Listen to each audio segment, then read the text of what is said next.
Hello fruit lovers, I'm back up here in Brooksville and you can see the plants have recovered really well.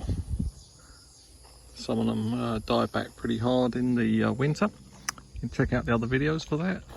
And just do a quick little tour. This is the little citrus, little banana grove. They're all doing really well. And over there, moringa, looking really well. They died back right to the ground. And look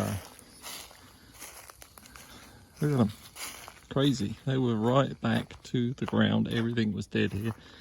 These things growing crazy. Moringa does a lot better from when you grow it from seed rather than from cuttings. Much better rootstock. A bit around here. I can't remember what they said this one was. It's like sherbet plant or something, but it tastes like a miniature apple. Looks like a mulberry. Looks like a mixture between a mulberry and a strawberry tree. But she said it was a sherbet tree.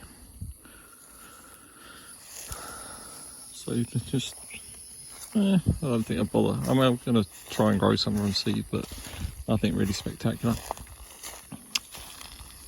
And then back here, everything's sort of going a bit wild. Recovering. These are a lot of peaches and plums and stuff.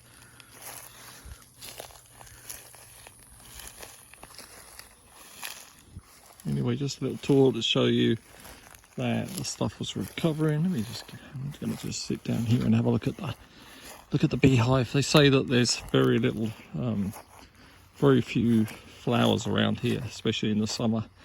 I know in my property there's not a lot of flowers either, but I think around here they resort to feeding the bees sugar water to keep them going. Bees are definitely not really going in and out.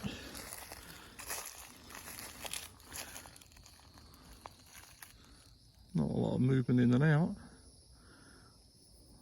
Looks like they're trying to keep the hive cool at the moment. Okay. Let me go back up, join the group. See you later. Bye.